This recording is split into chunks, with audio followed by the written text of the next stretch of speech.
Welcome everyone to our continuing series of webinars on topics of interest about the New Jersey Highlands and beyond. Tonight's webinar is with our friend Blaine Rothauser, titled Confessions of a Wildlife Photographer. I'm Elliot Ruga. I'm the Policy and Communications Director of the New Jersey Highlands Coalition. I'm joined by my colleague, Zach Cole, who's the Outreach and Education Director here at the Coalition. And the New Jersey Highlands Coalition advocates for the protection of the natural and cultural resources of the New Jersey Highlands. Come and visit us at njhighlandscoalition.org. We'd love you to become a member. We need your support to continue our advocacy work to protect these resources. So we'd love you to join us. So tonight we have conservation biologist Blaine Rothauser, who's a senior natural resource specialist and conservation biologist with GZA Geo Environment Incorporated, a nationally recognized environmental consulting firm. Blaine is also a professional wildlife photographer whose images have graced the pages of natural history magazines, books, corporate reports, and calendars. Blaine works extensively in New Jersey on conservation management, planning and design, threatened and endangered species analysis, regulatory permitting, bioecologic inventories, and environmental impact studies. In addition to 26 years as a professional ecologist, Blaine brings a passion for his home state's iconic natural history, which he readily shares in captivating and visually rich presentations to everyone, from corporate to community groups to students, and you're about to see one tonight. And I've seen one in the past, and it was Blaine who introduced me to the mating dance of the tiger slug. If you have not seen that before in your life, I highly recommend it. It is probably one of the most vivid displays of animal ecstasy in the universe. I have to thank Blaine for that. Without further ado, Blaine, why don't you take it away? So thank you, Elliot. The mating ritual of leopard slugs, if I knew you were going to introduce that, I would definitely put a couple of slides up, because their sex organs literally come out of their head, and they're iridescent, and they're hermaphroditic. Both males and females have sex organs. So it is one of the most bizarre rituals you could ever see. But tonight, we're just going to have fun. I want you to sit back, relax, get a cocktail, maybe a crumpet, there's a cup of coffee, your favorite beverage, and just enjoy New Jersey's natural history, which is absolutely unsung. Those that are out of state might say, New Jersey, what are you talking about? There's no way there's an animal left in New Jersey. It is all about the turnpike in Snooki and the Sopranos. That's what people think about. Well, 90% of what you're going to see on the screen is from New Jersey. So hopefully by the time this little presentation is over, you're going to have a totally different perspective about the Garden State. If you live here, you know that it's quite diverse, from highlands to pine barrens to, again, the highlands is what we're celebrating tonight through the organization, but you also have one of the biggest biosphere reserves in the country in the New Jersey Pinelands, which makes up 25% of the state. But for now, understand that all I want to do is not teach you photography. You might get a few tricks. You're going to get tricks of the trade, and you're going to hear my confessions, but it's not about, the nuts and bolts of wildlife photography. It's about the fun of wildlife photography and what you can do if you're a hobbyist or a pseudo-professional or a professional wannabe hopefully you'll pick up a lot of information that will make you think differently through my confessions. I'm going to confess all my sins right now. And you're going to answer, I'm going to try to answer questions. How did he get those images? I'll confess to how these images were gotten. What equipment does a guy like myself use? Again, it's not going to be a technical lesson on wildlife photography, although I will talk about equipment. It's really just meant to kind of show you the kind of equipment a professional wildlife photography has to use in certain situations. Do you need to spend a lot of money? I'm going to answer that question on equipment. Hopefully you'll be amazed at some of the image I've taken here with equipment that's less than a few $100. None of it's with my cell phone, by the way. If you think you're going to be a professional wildlife photographer with a cell phone, probably not going to happen. Or if you do pull it off, I want to see your confession program in the future. That's for sure. I'm going to answer questions. Did I travel a lot to get some of these images? I'm going to answer the question, would it cost a lot of money for me to travel just in this state?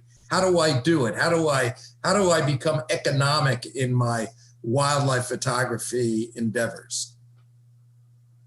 How much time does it take? I'm a professional ecologist by trade, so my normal day-to-day activities are not spent with a camera in my hand, although I always have a camera around me in the car, in my office. You never know when somebody's going to say, hey, Blaine, you got to come outside and see the cicada killers outside the office in the sandy areas. And I'll run out and get some good images. So there's always opportunities all around you. You just have to make the time. That's one of my early confessions. Do I market my images? How do I get to afford such expensive equipment? Do I get some of that back by marketing? I'll answer all those questions.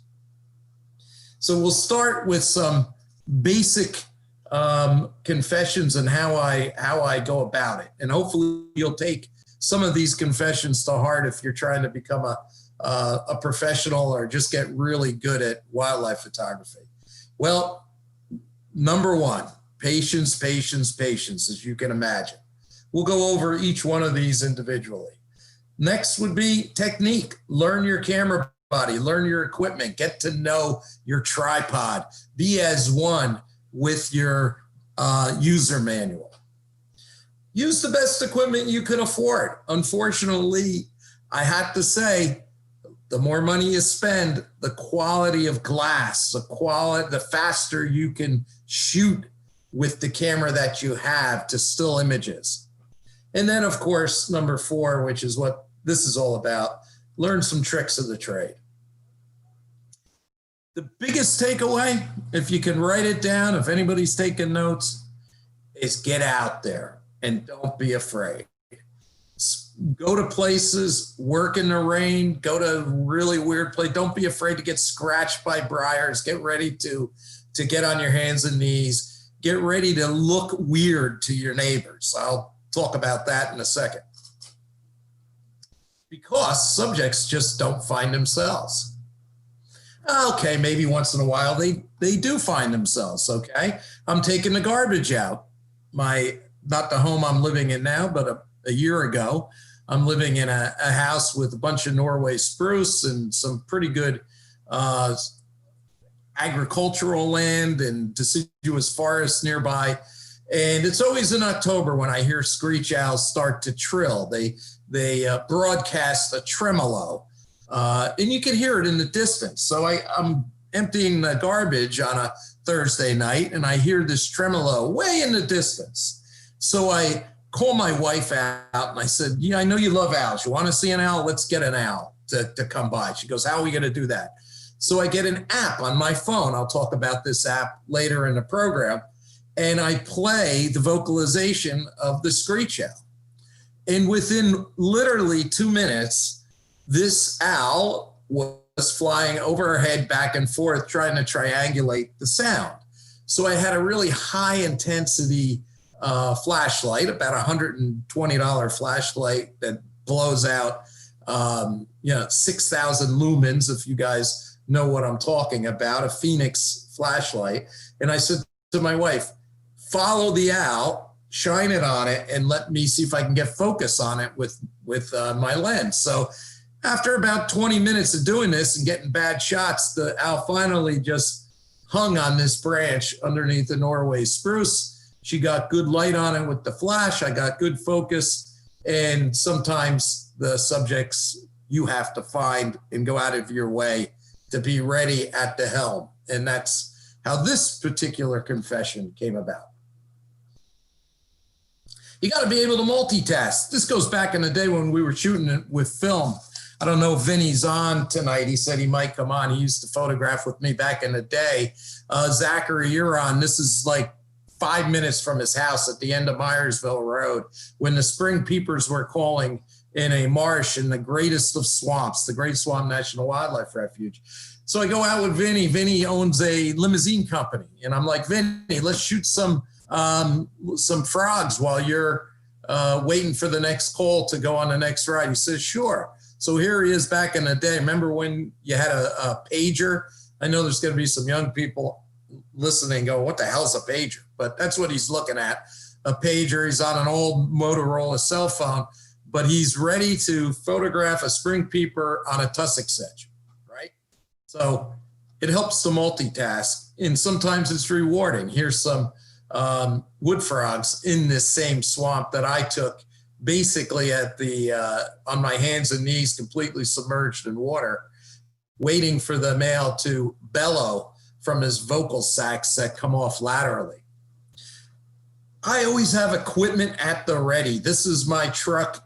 I literally took this picture today of the front seat of my car because I was out at a site where there were some eagles nearby.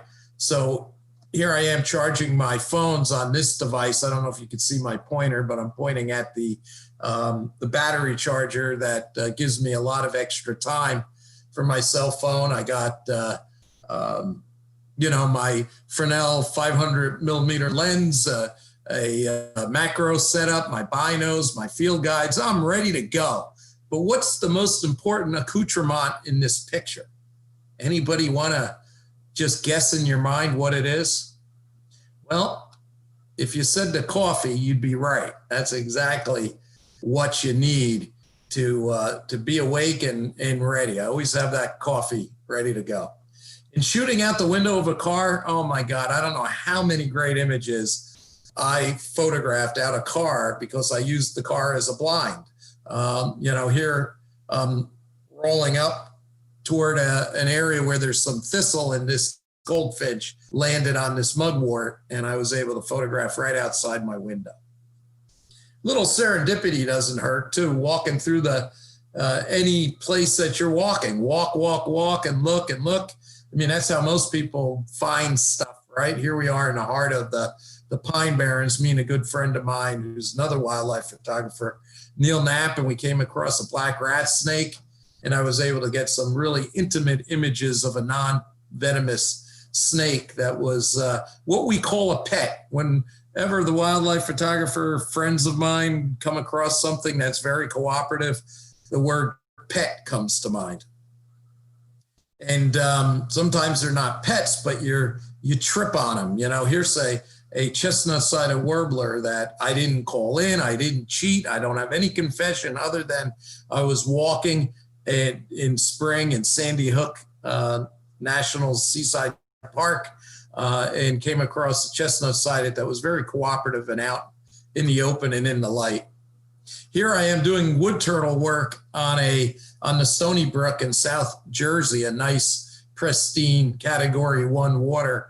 And as I'm surveying for this species of turtle, I'm following a great blue heron down the river. Every time I walked, he kept flying just another 50 feet.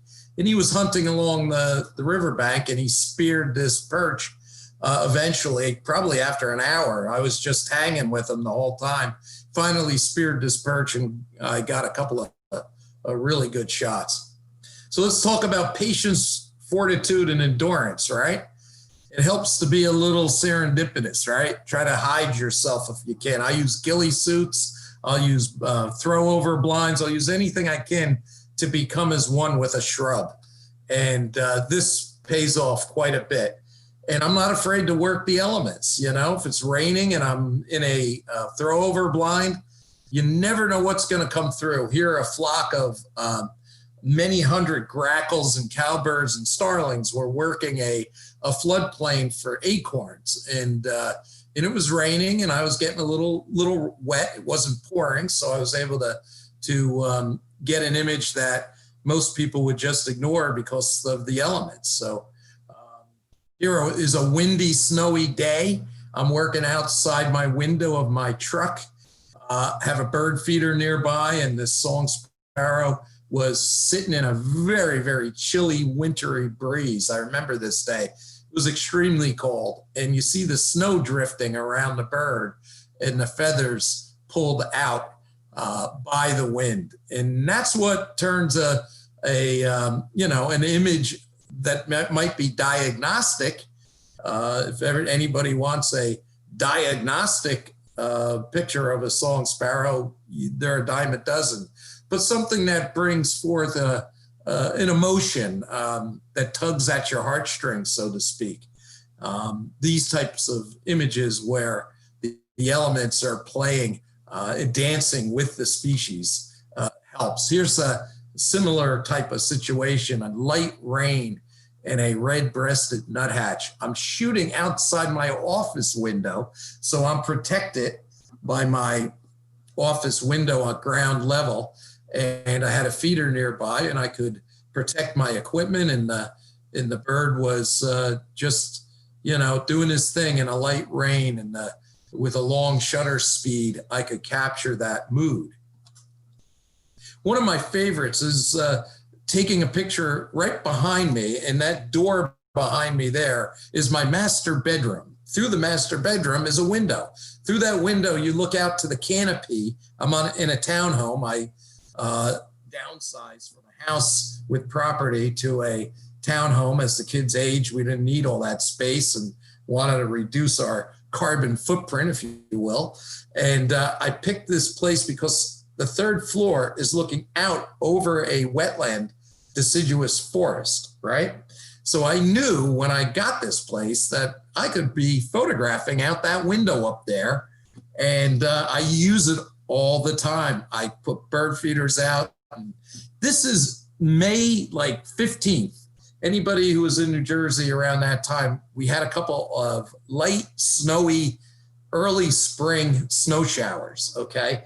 So the background, if you can get my description, is red maple samaras, the winged seeds that are scarlet red. They're in the background because it's spring. It starts to snow, and this grackle lands in the canopy as it's snowing. It's one of my favorite pictures I've ever taken to date. I just love the mood, the snow, and the fact it was spring. So, do you have to go to the edge of the world? This is one of those images where I traveled. I spent every last dollar I had at the time to go to the boreal forests of Saskatchewan, get a couple of trackers that knew where Arctic wolves were. And they had just made this kill after 6 days in the wild. And I track them down to get them on a kill, spend thousands of dollars. This is the opposite side of the spectrum. This is absolute, what I'm telling you right now is just absolute, unadulterated bullshit, okay?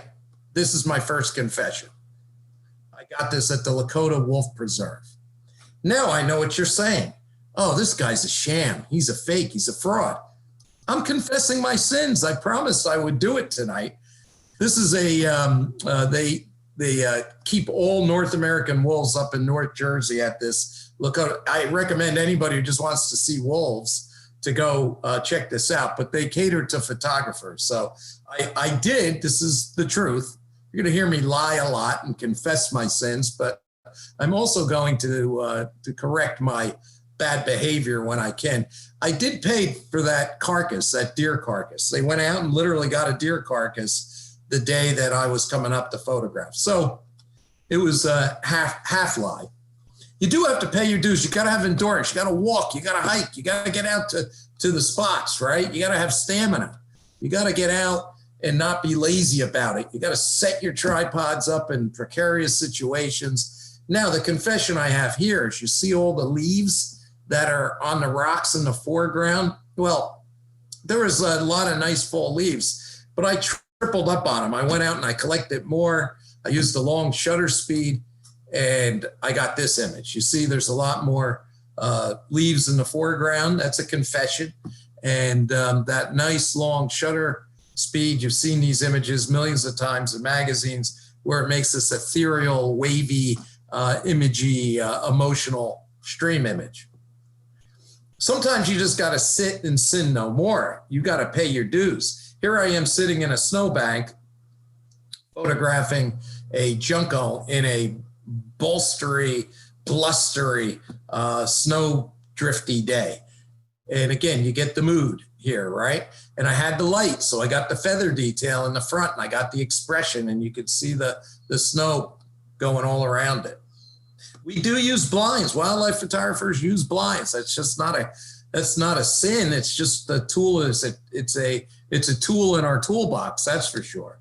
I'm not going to get intricate, up close, personal pictures of deer in great light unless I'm using blinds, right? So we use blinds all the time. Here I am using a blind a week ago up along the Appalachian Trail, at the base of the Appalachian Trail, at a good friend of mine's house, Dennis Barre, great guy, treats his entire property like a wildlife refuge. He's a land steward by trade. He's a excellent naturalist, one of the best birders in the state. He's always in the top in the World Series of birding for New Jersey. But he has these zinnias, and he let me put a little blind up in his zinnia garden. And last week, the females are the last to go, and they were all over the place and landing on his little fence. And I was able to take enough pictures where I got this beautiful image of a female hummingbird with its tongue out.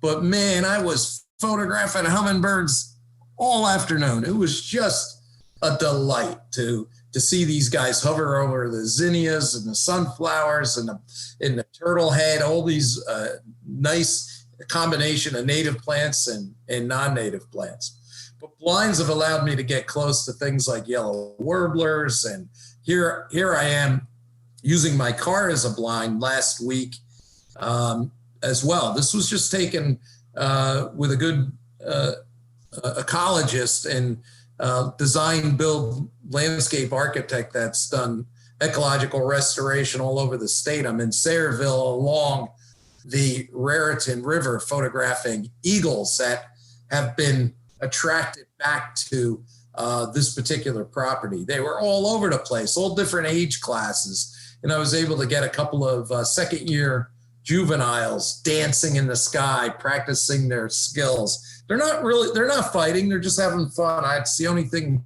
at this time of the year I can conclude about this behavior. In the spring, when they're fighting like this in the air, it's more serious. And sometimes it's to adults. It's a mating ritual. People have seen them. Maybe that's what they're doing. They're practicing their skills to become adults. But the one thing you don't want to do is get drunk while you're out photographing. Why is that? You got to stay sober. Because, New Jersey's got bears, and you got to always have your wits about you. Anywhere in the north part of the state, every county in New Jersey has had a bear sighting, but in Warren, Sussex, and Passaic County, we have a nice, healthy population of bears. So got to always be aware. This was taken on Dennis Breedy's property. Always has bears wandering through. Big old 550-pound male. Again, using the blind. This is the car as a blind. Bluebirds in the spring. Notice I'm trying to, the ultimate goal as a bird photographer is getting intimate shots. And if you can have something to offset the animal, like flora in bloom. Here is a wild cherry in the background, might be a crab apple, and you got this bluebird amongst those florets, and that makes for a much better image. But I gotta admit, I gotta confess, I'll cheat my way to salvation. Here's a cup full of seeds on the back of a birch stump that I placed in my backyard, used my car as a blind, and voila, you got things like blue jays, feeding off the back, but it looks like, he just landed there. And I was lucky enough to be walking through the woods and grab a shot of a blue jay. No, I cheated my way to salvation with all these images. Titmouse, same thing. Okay, here's a trick of the trade, right? Set up cattails. How do you get these guys on really cool natural, one of nature's natural favorites, right? A punk of a cattail. How would I do that? Well, I take the seeds, the sunflower seeds, and I post them all through the back of the cattails, right? And the birds come in and they pluck them off the back of the cattails, or I'll put them on the back of lichen-covered sticks. Make sure there's no background. Notice that I angle myself where there's no distracting background. That really offsets the bird in the image. And if you get good light, you want to make sure you have, this is natural light, no flash, nothing. Enough natural light that I can shoot fast enough. Again, I'm going to use terminology like shooting fast. What does that mean for any amateur guys out there? It just means that the shutter speed that I'm using is fast enough to freeze motion and get some of that feather detail. In the overcast sky acts as a diffuser. And again, angling myself where I got that nice verdant lawn that looks like I put a green backdrop behind the red-bellied woodpecker. This ends up being a perfect image from my office window as a blind. You turn just an image, like here's another red belly just shooting up into the trees that are red bellied, lots of distracting branches and twigs all over the place. And then you want to, you work the bird. If the bird's cooperative, work it. Yeah, there's still distracting stuff around, but this at least brings forth a behavior, a sneaky behavior. How many times you walk in the woods and the animals are looking at you and you don't even know they're there? Well, this is a picture that kind of puts that to the forefront, right? Cheat, man. Got to cheat anywhere you can. Do you see how I'm cheating here? Anybody? Well, if you look closely, you'll see suet in that cavity, and that's what's attracting the downy woodpecker to that stump. And I do that all the time. I'm always putting suet behind things to get the woodpeckers to do their things. But I don't always cheat. Here's a northern flicker, beautiful woodpecker. Unsung woodpecker. And this is an animal that's so important to the ecology of our local areas. They are great at going onto lawns and sod, and like a sewing machine, they investigate every ounce of terra firma, and they're looking for grubs underneath the grass. So they're a woodpecker that doesn't get most of their food in spring in trees and cavities. They get them on lawns, and they're getting rid of all of the harmful Japanese beetles and other harmful beetles that destroy the lawn and defoliate trees. So they're an important species ecologically. But their cavities can be anywhere from a few feet off the ground to dead snags like this one. This dead snag is only 5 feet off the ground. I'm at a restoration site with my colleague, Bill Young. And I said, I think a northern flicker just went into that cavity. I just caught it out of the side of my eye. So we stayed there for 10 minutes, and sure enough, a flicker left, okay? I said, Bill, I'm coming back tomorrow with my blind. And that's exactly what I did. Set up a blind about 10 feet away. Bird never knew I was there. And then I got it I got the whole life history because it took a while, about a week. Came back in another week when the young had hatched, and I got these feeding shots. My favorite shot is this shot of a northern flicker sticking his head out of that cavity. Perfect light. I'm even with the bird. Most of your woodpecker cavities are way up in the trees somewhere. So what I call this is when the sun and the moon and the stars align and the photography gods bless you, because most of the time you shoot wildlife, it's just boring. You're just looking for something, waiting for something to happen. But even when you're waiting for something to happen, here I am in a great swamp, in an open marsh area with a bench where this guy's just communing with his dog, and I'm waiting for great blue herons to fly by. And as I'm doing that, the dog gets up in the back, and I get a shot of a dude with his dog, right? While I'm killing time before this image took place. There's a great blue heron being chased by a red-winged blackbird. So, you got to kill time, you kill time. Like here I'm killing time photographing Atlantic brant in North American duck species at Liberty State Park. And as I'm killing time, a flock of geese go in front of Lady Liberty, and I whack out a couple of shots. So, patience, patience, patience, and you use your time wisely. Most of the time is spent behind blinds, hanging out, talking, drinking coffee, and waiting for something to happen. Now, I try to make things happen. So here we are behind this tent-type blind, me and Neil, and we set up a little acorn station, put some New York ironweed down below to try to offset it, and we knew this chipmunk was coming. And we got a couple of nice fall images of chipmunks in New York aster. Sometimes when you have a pet, you work it, right? Here's a chickadee with all that distracting background. So all I did was move myself to a different angle, shoot. Notice his head's turned a little bit. I wait a little bit more. His head goes behind again, get a couple more bad shots. But then I turn and wait and shoot some more. Probably shot 50 images and angled myself until I got a decent shot of a chickadee. And then you've got to post-process it. This is the thing. Back in the day when I was shooting film in negatives, right, when it would cost me 55 cents every time I let go of the shutter, right? Boom, boom, boom. It was costing me 55 cents a shot. Now you can just shoot indiscriminately with digital, right? Big advantage.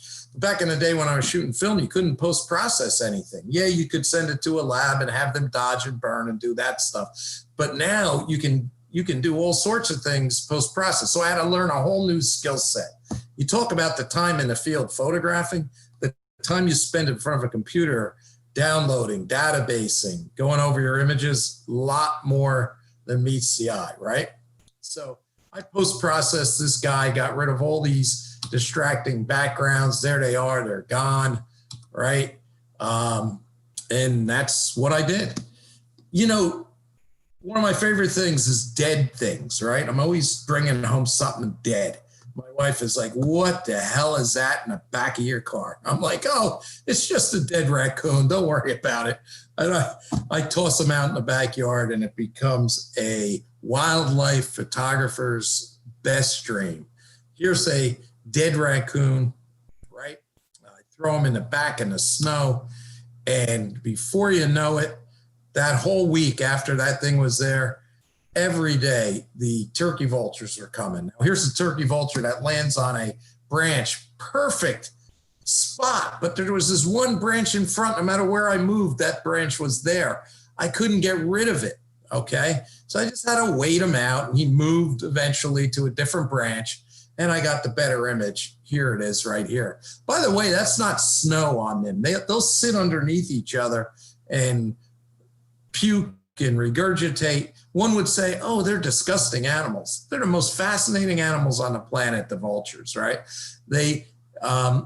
Their sense of smell is heightened, but I guess, like anything else, you can get used to stench. Stench to them is is a beautiful thing. So if they're covered in their own stench, that's they enjoy it, right?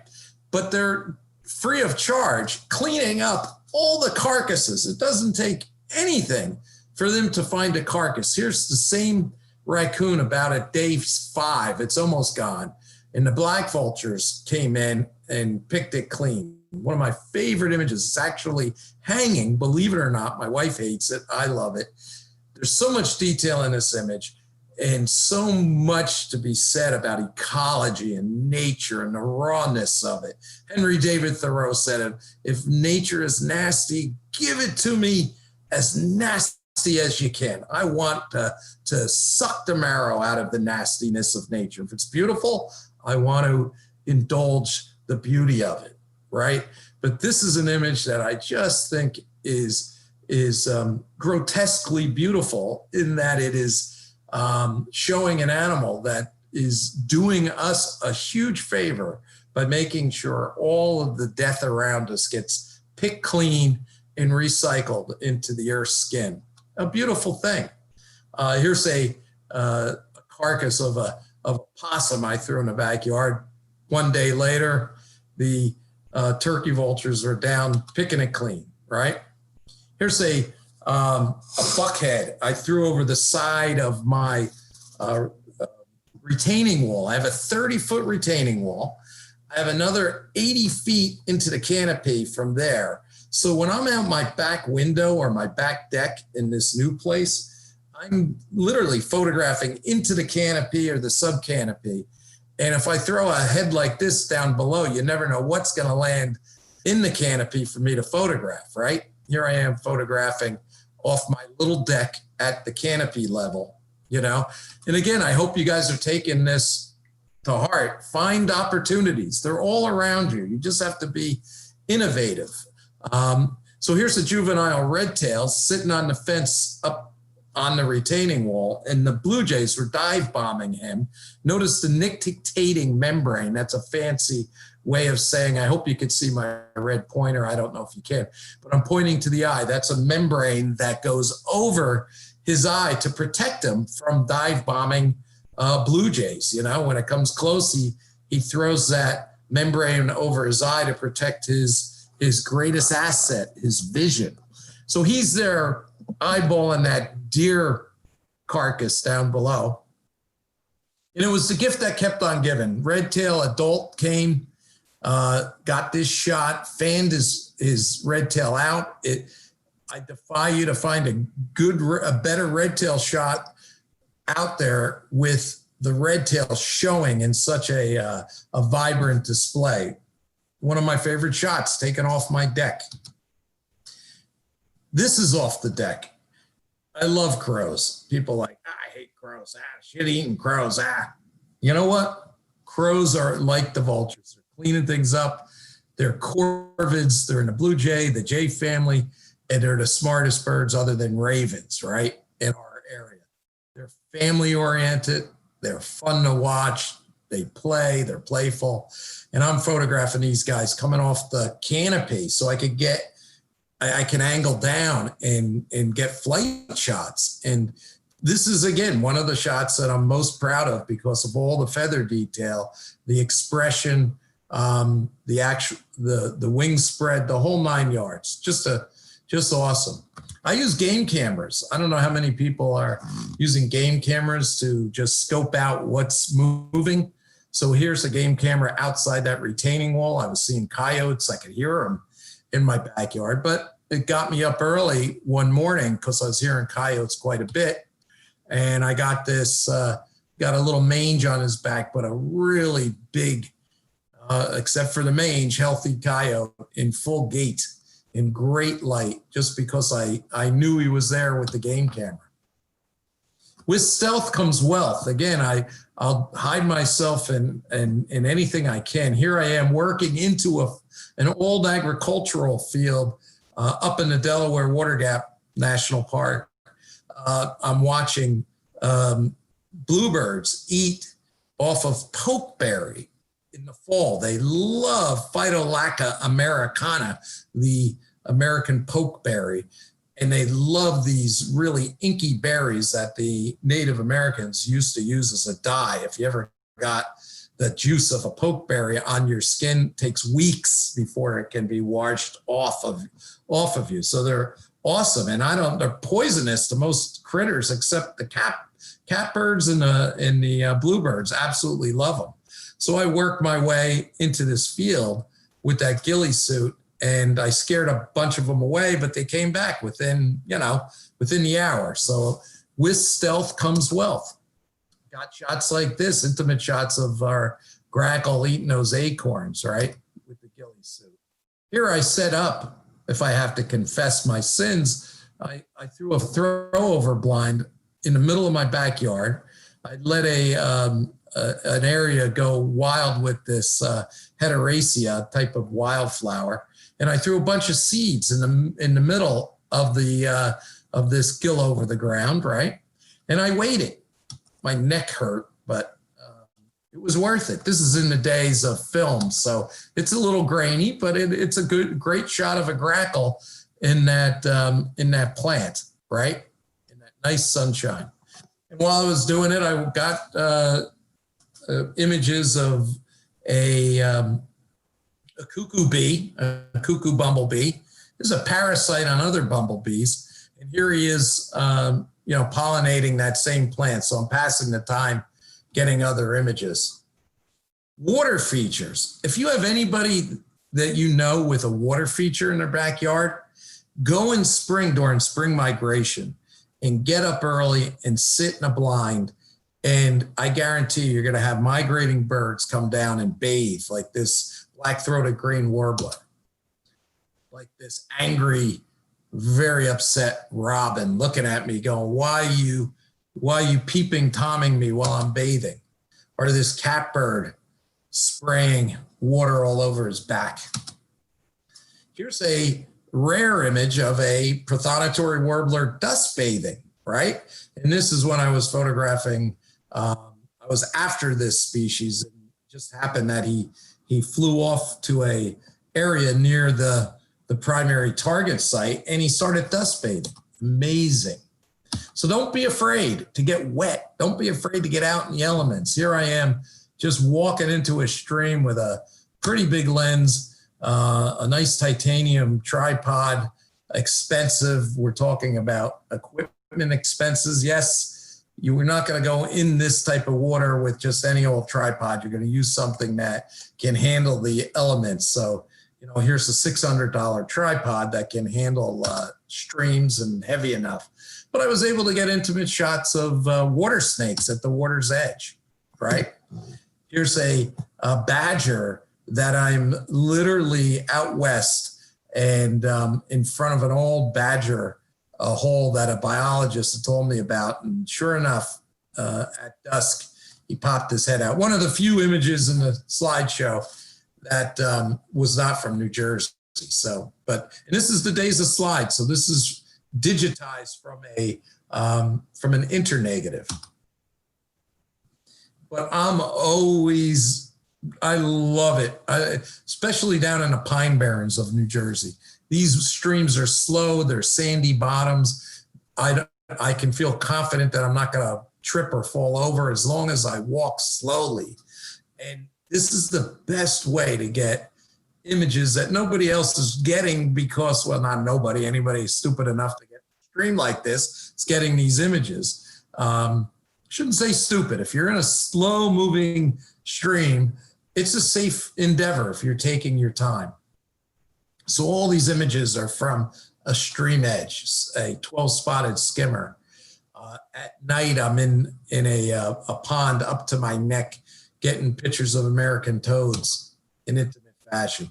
Here's a picture I took from a stream edge just a week ago on snake root, a nice migrating monarch, right from the edge. And notice that I angled myself where there was no background. You don't want to get a distracting background. It's very rare that you want the background in the image.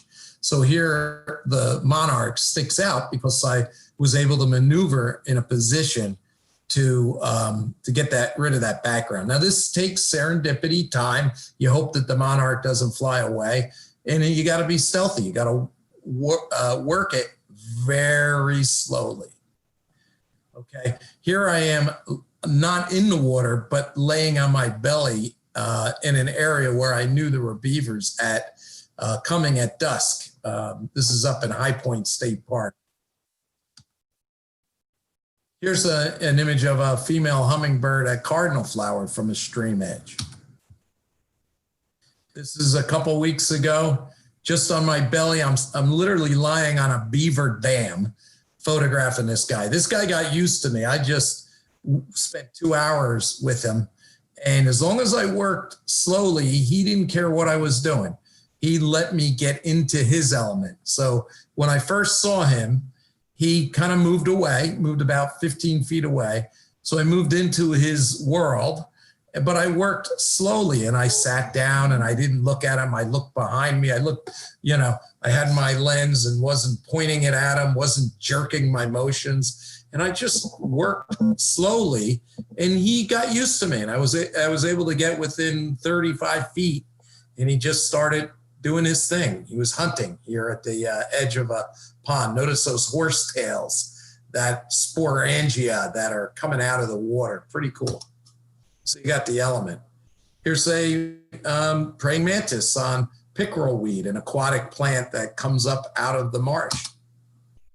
Here's a song sparrow about 4 weeks ago up in Peters Valley in a backwater lily marsh. And, song sparrows are great. They work every type of habitat imaginable. And I'm like, oh my God, there he is on the top of the water lilies. Never seen song sparrows work in an emergent marsh like this before.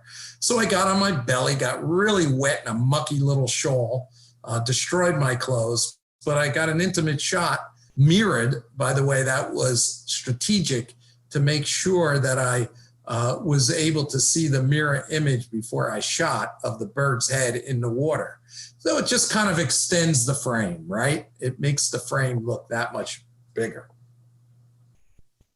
But I'm going to tell you, in the firmament is where I'm going to confess all my sins. Here's a 80-foot boom lift that I rented for $1,800 for 2 weeks. To get me in the canopy so I could get migrating canopy birds that you don't normally see down at eye level. You can see them there. Every one of the bird species that you're going to see now can be photographed at eye level, but you have a better chance during migration to get up and get up close and personal with them. So here I am on the top of this boom lift photographing these songbirds, but at dusk, I remember this little Cessna 170 went across the sunset, and I was able to snap that picture from that boom lift. But I got great shots of singing black and white warblers, canopy species, right? Yellow-rumped warblers. Here's for my area in the Northeast, an orange-crowned warbler, which, I photographed completely awake, but he fell asleep right in front of me. I couldn't believe it. He just said, I'm done for the day. And I was able to get him sleeping. Here's a Wilson's warbler, right? All of this from the firmament, black-throated green, all these neotropical birds that you're just not going to get the intimacy unless you think outside the box. So here's a real canopy warbler, the Blackburnian. They nest up in the canopy. Again, you can find them down at ground level foraging, but you have a better shot up in the firmament. So equipment and gear certainly help. Do you have to spend do you have to spend a ton of money on equipment? No, but it certainly helps to have good equipment and not be afraid to use it. Here's my truck full of some pretty big lenses. The glass that you're seeing here is everything in that box is many, many, many thousands of dollars, but you don't need, you can buy a system that's $2,000, a nice body with a 100 to 500 millimeter lens, and take really great images. If you're out there, you're patient, and you're not afraid, you can get great images and use the techniques that you learn your manual, learn your equipment, learn how to use the controls wisely. A lot of these camera lenses have stabilization on them, and there's many times you shouldn't use stabilization. Even when you think maybe I should, if you read your manuals, YouTube is great. You got all these professional wildlife photographers who are making more money than I could ever imagine as a wildlife photographer, and doing these YouTube instructional videos with different types of glass. And you can learn endless tricks of the technical trade with your glass and get great images without spending the money that I have. Here's a system that, if I add it all up, is about 11 grand worth of glass and body to get green-winged teals in flight. Could have taken the same shot with the right technique with a $1,500 system. You got to be fair, balanced, and unafraid, as they say, right? I'm in literally a snowdrift up to one of the rare images, not in New Jersey, obviously. This is in the Grand Tetons, where I was on a snowmobile trip where we pulled over. When I got out, the snowdrifts were literally over my head.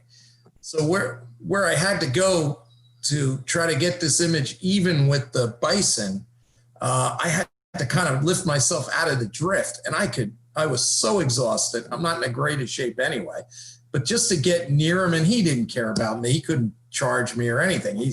I'm maybe 80 feet away, got 80 feet, and put my lens on top of the snowdrift and got this intimate shot of a bison at snow level. I got this shot laying down at a beach this year doing shorebird census work with Fish and Wildlife and a consulting firm. And I'm literally laying on the beach shooting through the sand just to try to bring back an image that puts you in the environment with the animal. Hopefully I pulled it off.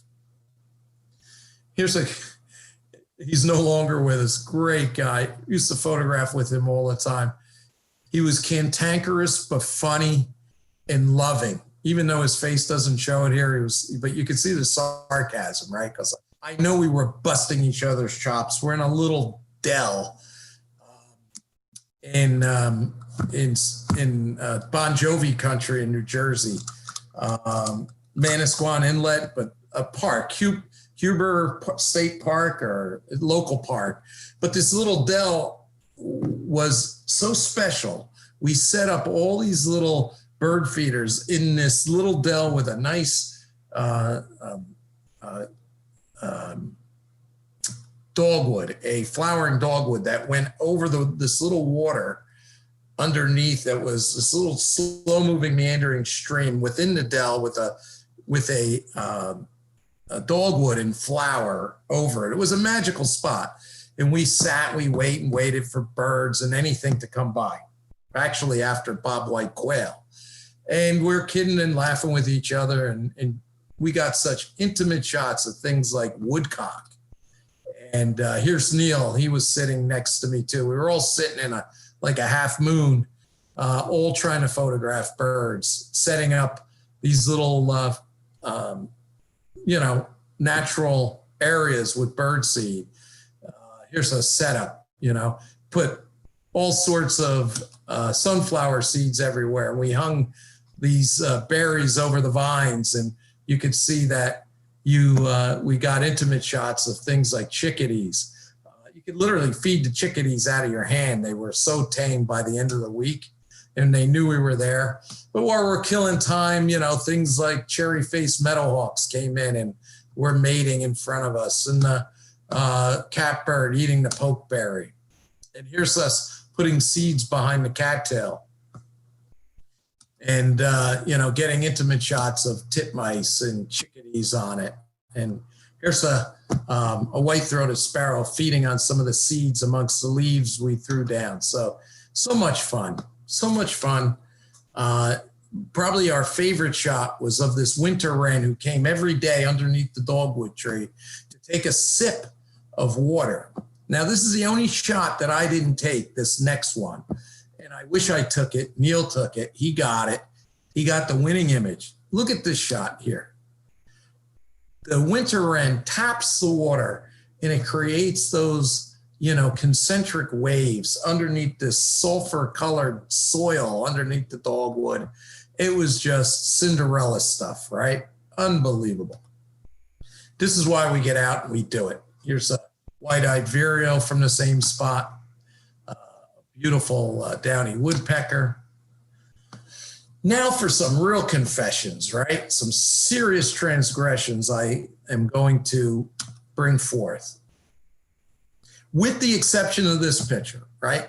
This is a picture where I paid my dues, right? Here I am in the middle of the great swamp amongst ferns. This is film days. That's why it's not that tight. It's not that bright. It could be tight, but it's still a great shot of a coyote in a fern gully, right? Well, everything I just said was BS. I have a good friend who's a taxidermist who got this off of Columbia Turnpike in my old hometown of Florent Park. We dragged its carcass into the woods, set it up, and I got that shot. So there's my first transgression. Now, would you ever take a stuffed fox sparrow and try to photograph it like this in the wild? It's obviously fake, right? Which it truly is. So sometimes we try too hard, and you got to know when to pull it off and when not to. Here's a short-tailed shrew. Who the heck's got a picture of a short-tailed shrew, right? They're fast, they run, they hide. They're never around when you need them, right? So here's a short-tailed shrew that I photographed amongst periwinkle near the back door of my house. And you're going to say, well, how did you really get that shot? Well, okay, do I have to tell you? I guess I do. I promise I confessed. So he was dead as a doorknob. I grabbed him, I don't know where he was, off the road, off the driveway. And then I painted with black modeling paint the eyeball, right? Look at how bright that eyeball looks. I put a little dot of paint on him. Then I brushed him with a little comb to make sure his fur was perfect. Oh, let me go back. And then I took, you can see the brush with the black paint and a spray bottle, just to dust his fur with a little moisture to make him look a little bit more alive. So that's how I got that image. Here's an image of crows at a parking lot in the Rockaway Mall. Nothing to confess here other than I use this new mirrorless camera by Nikon, the Z7. Awesome, awesome detailed camera. Nothing really to confess other than I went to an area where the flock of crows roost en masse. People get annoyed because they'll roost above parking lots and poop everywhere at night. But boy, it was a great place to just point my camera up and get a different perspective. I work all my contacts. As a consultant, I get to know a lot of people that deal with wildlife, like Len Susi. When he was alive, he had passed a little bit ago, but I used to always go to the Raptor Trust, and he used to, as long as I gave him the images that he could use for his presentations, he'd let me set up shots like barn owls and kestrels. Emil DeVito, Dr. DeVito, is the chief science and director for New Jersey Conservation Foundation. He calls me up, he says, Blaine, my brother has this big giant oak tree amongst a bunch of pines, and there's a nest of Cooper hawks, and they're about to fledge, and they're on the branches, and blah, blah, blah. I'm like, okay. So I run to South Plainfield, and sure enough, but the thing is way the heck up there and behind all these leaves. And it took me hours of sitting there before this Cooper hawk would get in the position. And I used the most expensive equipment I had, a 600 millimeter lens with a 2x converter, with a flash, with a Fresnel, attachment that boosted the guide number of the flash so that the flash would travel 200 feet to put some illumination on the bird. And if you look at the left eye, you see that it's red eye, right? Well, I took that out in Photoshop and kind of stamped in some black into it, so kind of matched the other eye. It's not perfect, but it's a lot better than this image, right? You see that bad eye.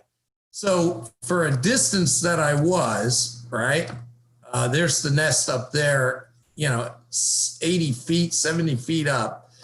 I use this system, a 600 f4. It's a $14,000 lens. Now, you're not going to get that last picture with a 500 millimeter, $1,500 lens. So here's the situation where professional wildlife photographer is going to get the shot. Here I am using a 2X converter, another $500 piece of equipment on top of a tripod and a bowl head that adds another $1,000. And then when you add the camera body to it, the EOS 1D X Mark III, that's another $6,500. So you're looking at, over 20K worth of equipment to get, I'm sorry about going back and forth, to get that image of that hawk. So hope you get where I'm coming from here. Sometimes spending the money, I confess, does help. But here's a $600 image, right? I was using about $600 worth of equipment, but what I did was I had a bat behind a shutter, is a big brown bat, that I put in a tank, okay, temporarily. I captured them, used my gloves, put them in a tank, and then photographed them through the glass. This was with film days, and you could see that the glass did, get some of the imperfections in there. But hey, listen, it's a big brown bat screaming at me. Of course, I let him go. I did drink the Yingling, however. And here's another interesting thing. At a BioBlitz, I was doing moth surveys at a BioBlitz, and the mammologist caught this meadow vole, which I'm like totally into, because the meadow vole predicates the whole ecosystem. And, it's like the bottom of the food chain, eaten by all sorts of mammals and raptors and whatnot. And here they are, they caught one. And I said, oh, can I put it in a tank and take some pictures? So that's what I did. So here's some cheat sheet, right? I love using bottle spray to spray things like dragonflies, right? To give them some illumination. But again, I'm always on my back photographing at eye level, like this fox sparrow in the snow. So I'm trying to redeem myself, right? By showing you that I do pay my dues in the swamp. Yeah, you're right. I do have nice calves. Thank you very much. And without those nice calves, I can't take intimate shots of wood frogs and the spathes of skunk cabbage in the spring, or gray fox, our only North American climbing fox. Sometimes I'll bait, like here I am using chicken parts in Glacier National Park. I was photographing pika, and the biologist that I was talking to said, hey, once in a while mountain lions use those ridges. So while I'm doing the pika work, the mountain lion did eventually come on day 3, but he wasn't after the pikas. I mean, he wasn't after the chicken part. He was after the pikas. And I got a couple of shots before he took off and saw me jumping off the ridge. Here's a golf course in New Jersey, the Trump International, photographing an osprey coming right at me while doing some barred owl work. Here's another non-New Jersey shot off a kayak. Kayaks are great. In canoes, you're quiet, you're stealthy. No one knows you're coming. And here down in Hilton Head, I was able to get some intimate shots from a kind of a sea kayak of wild bottlenose dolphins. Helps to have a good birder like Tom Capetta. He's always going out with him in the spring is I have my lens and he has his binoculars. And he's like, Blaine, look over there. Solitary vireo. Boom. Work them. So professional development is great. I'm always working with biologists and they're always turning me on to where the wood turtles are or where there's barred owls, you know. Here I am on a snake dig down in the Pine Barrens, and we were doing taking pine snakes out of hibernacula. I got some great intimate shots of pine snakes with their mouths agape, looking very ominous. These guys are lovers. You can almost pick them up. Well, you can pick them up right out of the hibernacula or on the. This is why they go for $2,000 in the pet trade, because they're so docile. They look ominous. It looks like if you were phytophobic, you'd never pick this thing up. But I got to tell you, these guys are lovers. As incredibly virulent as they may appear, these guys are just great scale balancers of rats and mice in our ecosystem. Very important.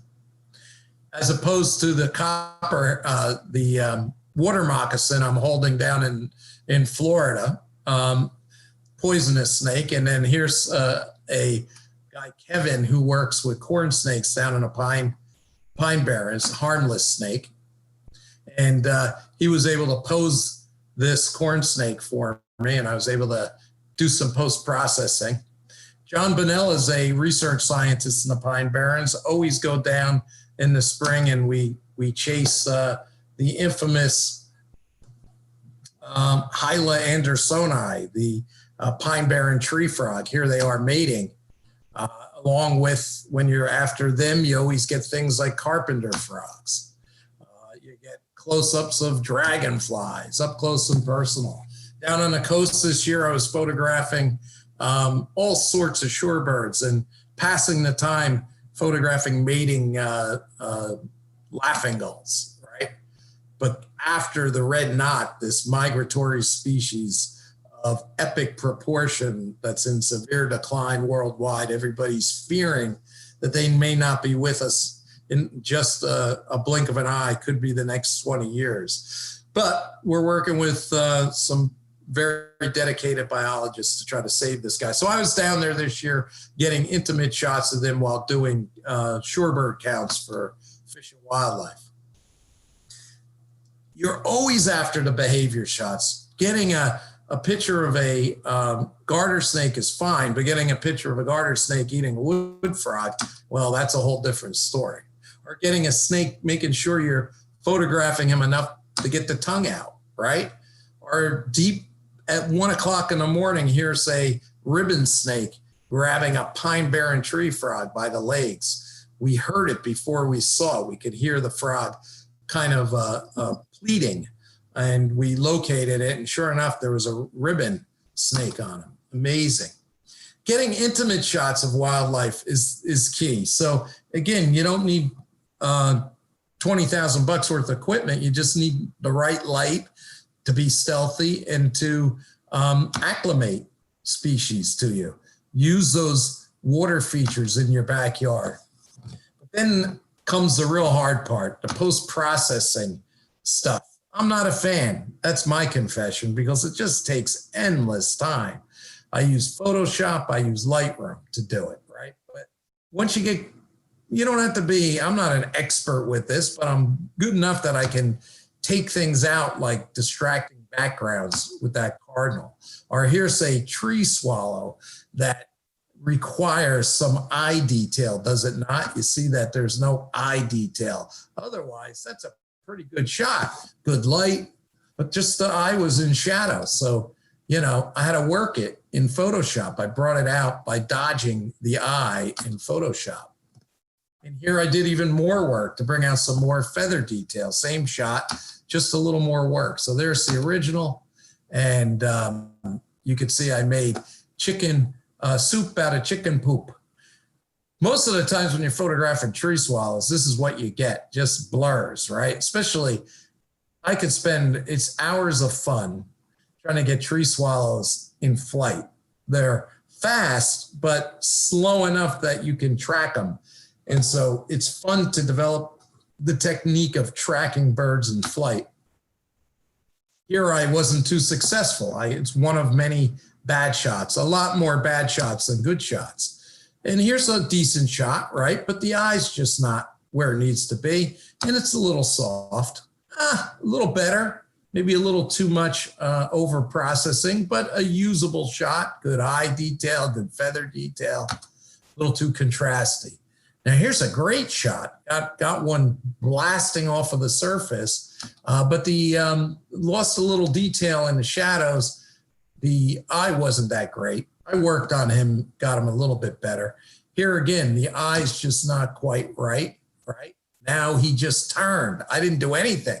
No Photoshop or anything. He just turned his head up and caught an eye light. So I worked on it in post-process. See, this is passable, but that's a lot better because now he's animated.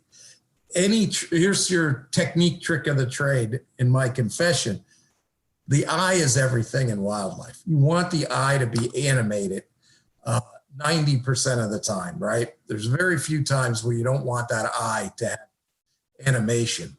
The top picture is the original. The bottom is post-process. I got rid of all the speckled highlights on the back of the water snake running across.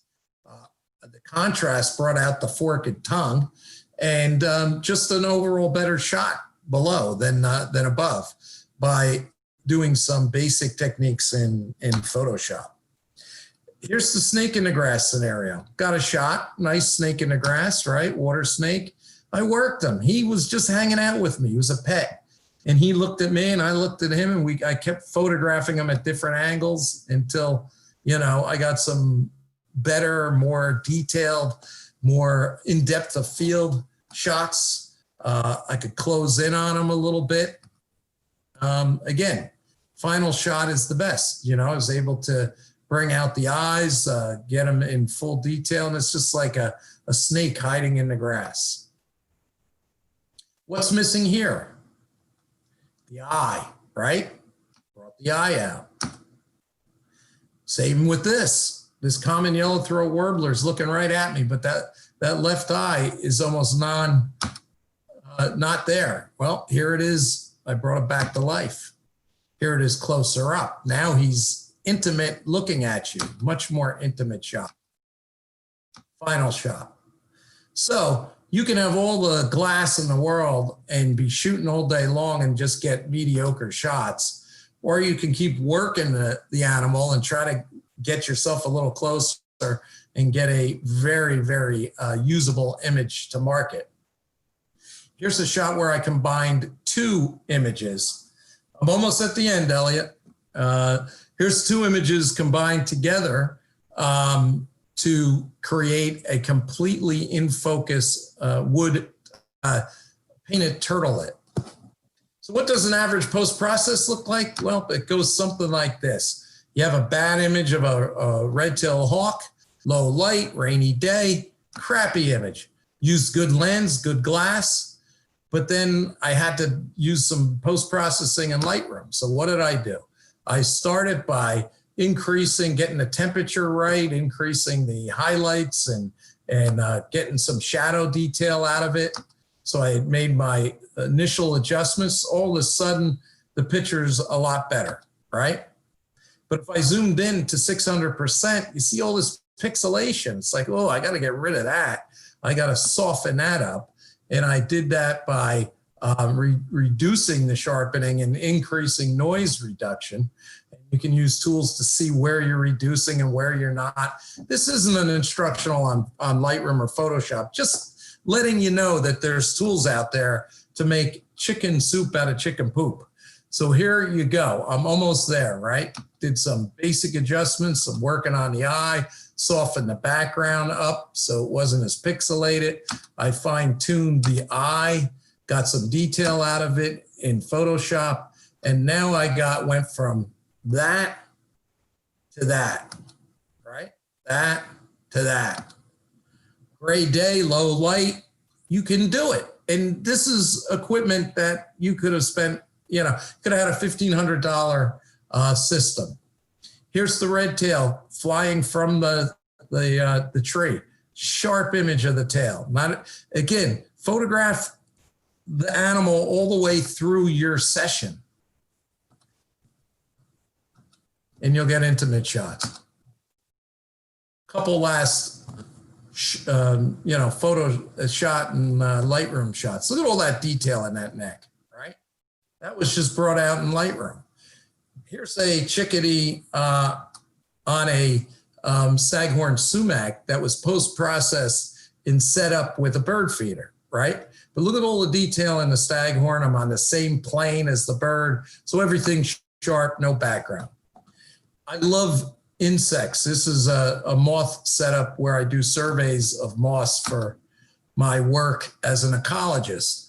And we just set up shots left and right. We're cheating all the time. Once they're at the light, there are clay to mold. So we'll put the Luna moth on the pine and get incredible shots. So we'll stack up 5 azalea sphinx or put the maple spanworm on the flower head.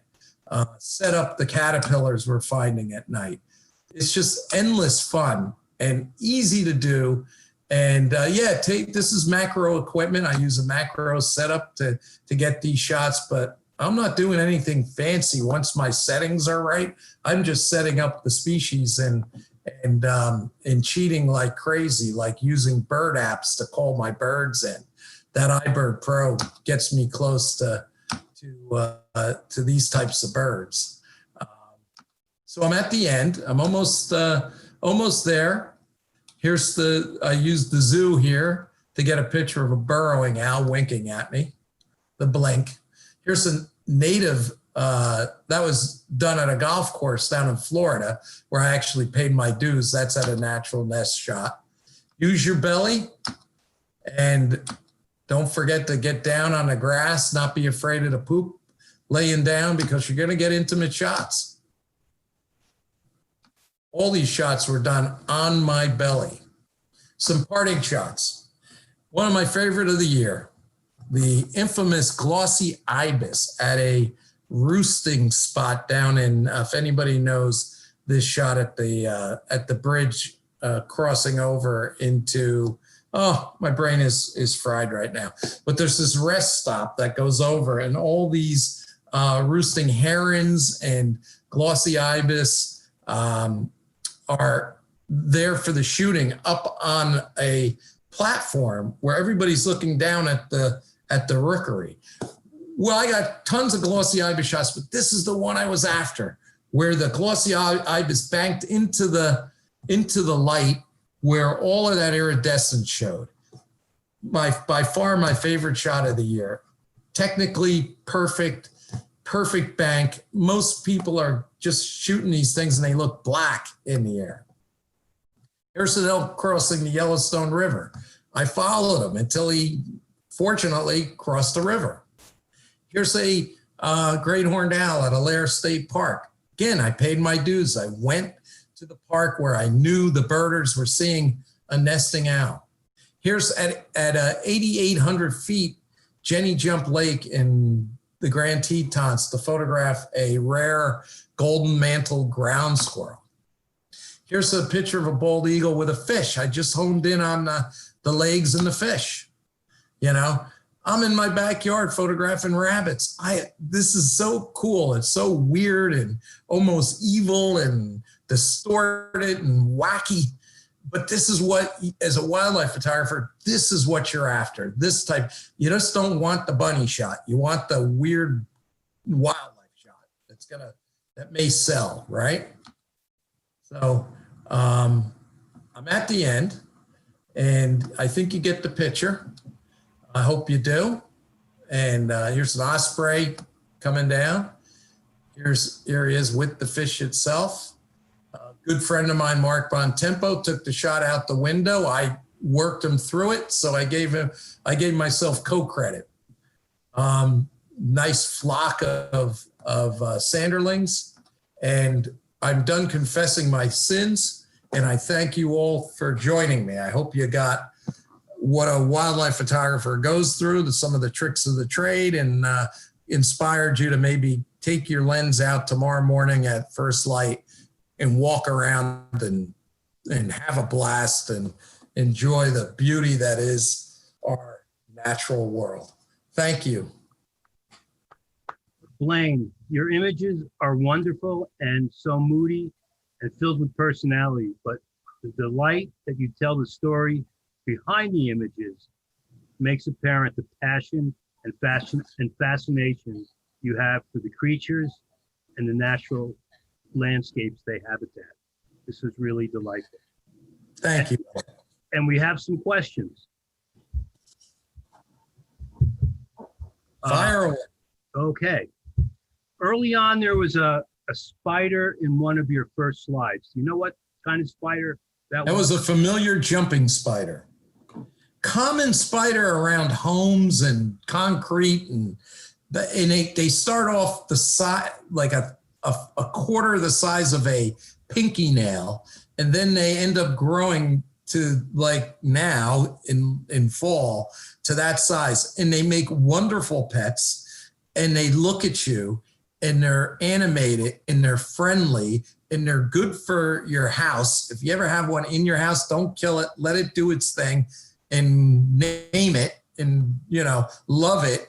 And if you could shrink yourself to the size of a familiar jumping spider, I guarantee you'd kiss it right on the palps. Okay.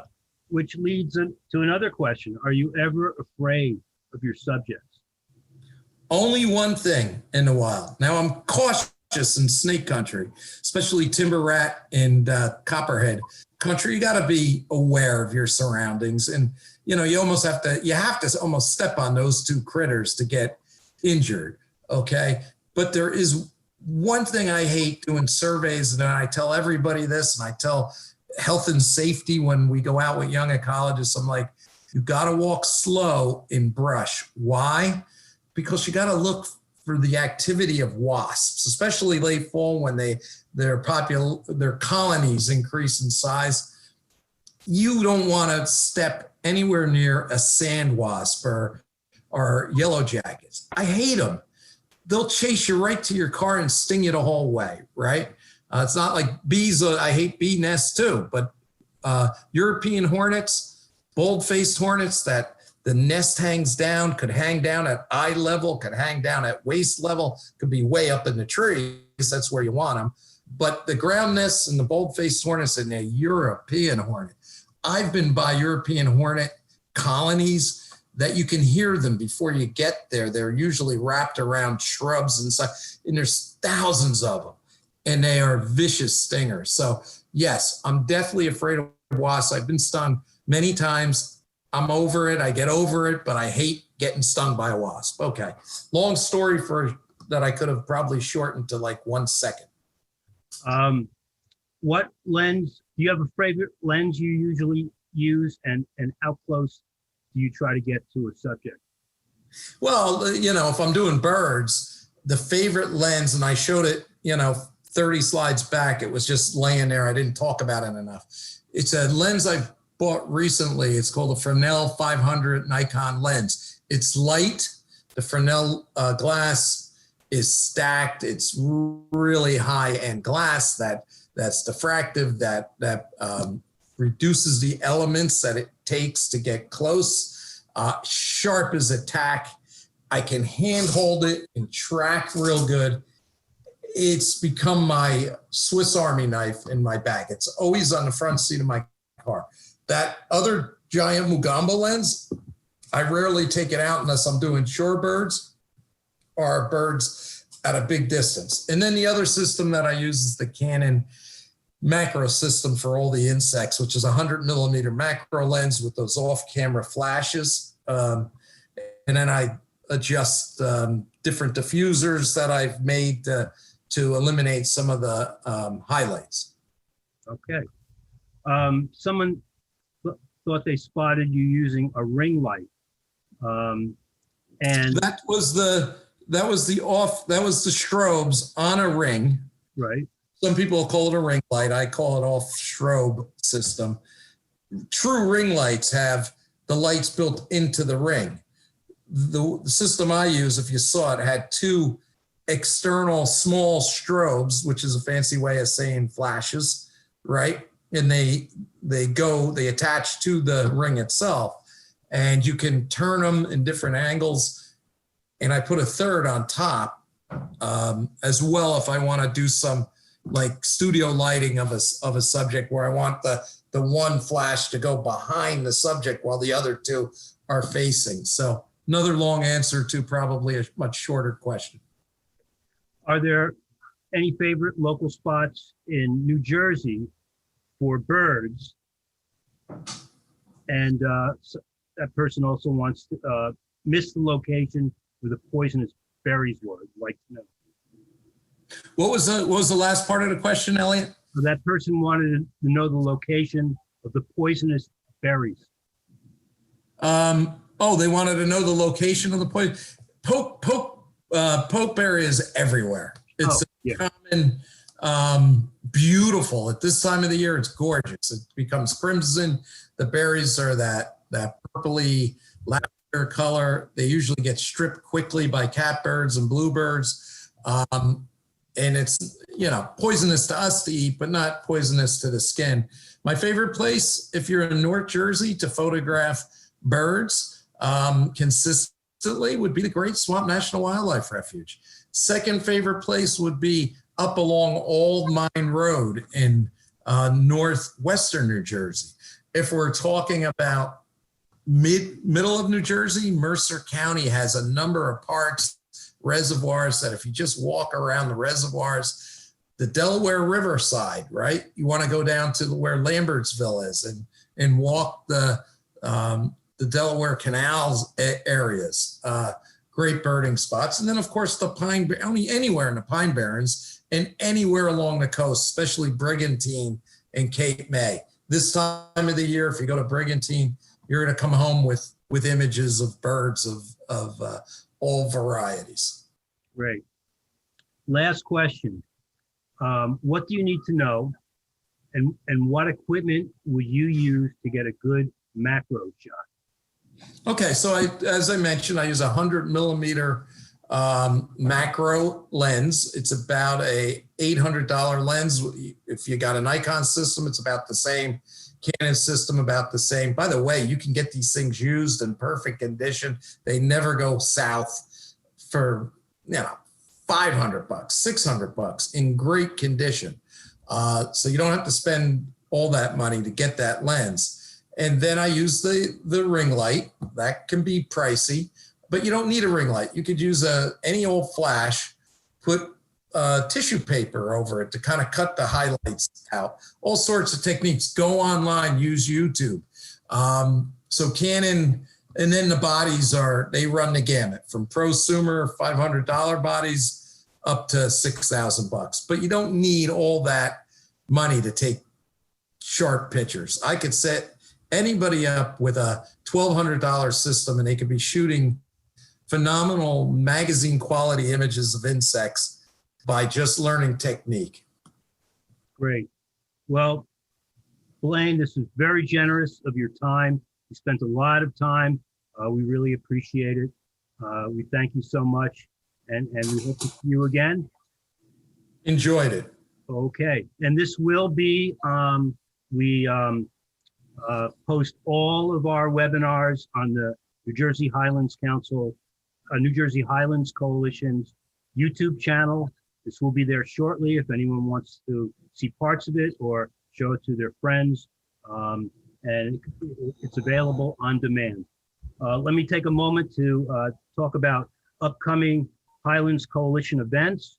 We have our New Jersey Highlands Virtual Brew Fest on October 10th. Unfortunately, we can't do a live brew fest as we did last year in Boonton, but we really have something special planned. If you don't think we can do it virtually, we can, and we will. I highly recommend you checking us out. That's on October 10th. All of our events are on our website, njhighlandscoalition.org/events. We have our annual Highlands Coalition golf outing on October 12th at Hawk Point in Washington Township in Warren County. We have our car trek, annual car trek, a 75-mile loop where we bring you to the places that you will say, I can't believe this is New Jersey. Wonderful time of year to do this, November 1st. And we have our Northwest New Jersey Rivers Conference, a virtual conference, November 12th and 13th. Come to our website and check these out. I want to thank you all for joining us. And on October 20th, our next webinar is titled, What the Trout Can Tell Us About Water Quality. And that's with Keith Fritchie of Trout Unlimited and some of his friends. And I'm sure it'll be fascinating for those who love to fish. As we know, the Highlands have the best trout streams in New Jersey, and Keith is the one who knows about it. So I hope you will join us. Great to see you all. Thanks for joining us. Have a good night.